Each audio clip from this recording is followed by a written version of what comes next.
Thanks for clicking on the webcast. I'm Laura Queso. Here's the latest from WENY-TV News and the Star-Gazette. On to our continuing coverage of that pep rally at Waverly Junior-Senior High School that caused a national stir.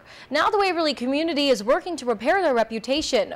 Over 100 Waverly students, teachers, parents, and politicians gathered Sunday to show that Waverly cares and to show that Waverly has a heart.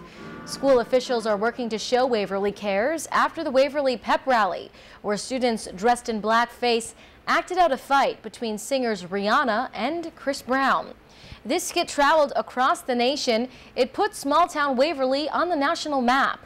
Mayor Kyle McDuffie issued a proclamation declaring November 18th as Waverly Cares Day. The community rallied together at the Waverly football field with music, cheers, and guest speakers. The Waverly community says they're ready to move forward after this tough situation. It was challenging. I didn't know what to think. It was like, okay, well, we didn't mean for it to be like this, but everyone thinks that we meant it.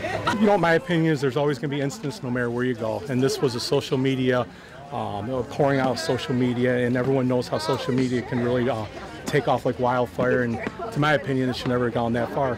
We're overcoming a sad situation, and you know what? We pick ourselves up, we brush ourselves off, and we say, okay, what can we learn from this? Where can we go forward?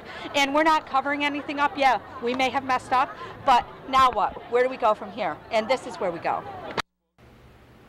Bailey's daughter Anna, a Waverly alum, came up with the idea for the event.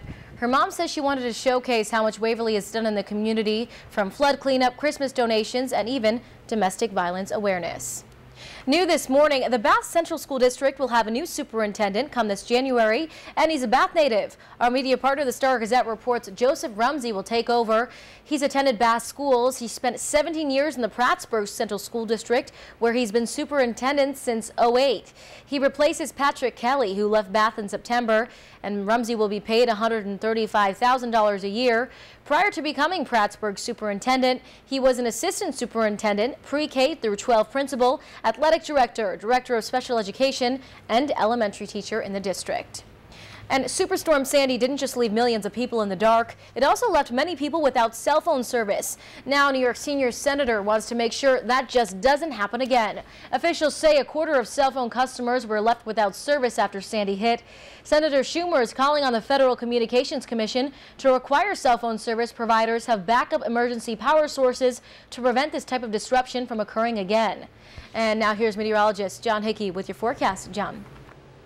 Thanks, Laura. Well, it certainly was a pleasant weekend with all the sunshine and warm temperatures by the afternoon, but we had those cold start to the mornings. That trend continues this week. We'll have a sunny and dry pattern right through Thanksgiving. Great news if you're going to be traveling off to Grandma's or elsewhere, because all across the Northeast conditions look great with high pressure in place. But we have some late week changes. A potent cold front will cross the Twin Tiers and bring with it some much colder temperatures and potentially the chance for some mixed rain and snow. But before then, we have all this great weather to get through, so we'll time it out for you here on Future Track. We start with you here at 8 o'clock this morning. We're looking at mainly a clear sky out there. A little bit of fog down in the valleys, but once we can get rid of that, we're talking about sunshine for the rest of the day. Looks like a nice clear night on the way, so if you're out and about, just bundle up. It'll be cold. You wake up tomorrow morning with those temperatures right back down to the upper teens and lower 20s. For your Tuesday, things are looking great again. Lots of sunshine expected as we go in towards your afternoon. There'll be some high cloudiness that tries to drift in from the west, thanks to an upper level system back in that direction. Those high clouds stick around for Wednesday too, but it doesn't stop your temperatures from coming up nicely. It's right back into the low 50s for both Tuesday and Wednesday. Interactive Sky Tracker 7-day. In fact, you know what? Thanksgiving, the best day of the week. Temperatures back into the mid-50s. Lots of sunshine for Turkey Day. Looks like we're in for that big cool down this weekend, though, with that chance for some mixed rain and snow. That's your forecast. Here's Laura. Thanks, John. I love that moving turkey. For the latest news, weather, and sports, be sure to watch WENY-TV News at 5:30, 6, and 11. And don't forget to pick up a copy of today's Star-Gazette. I'm Laura Queso. Have a great day.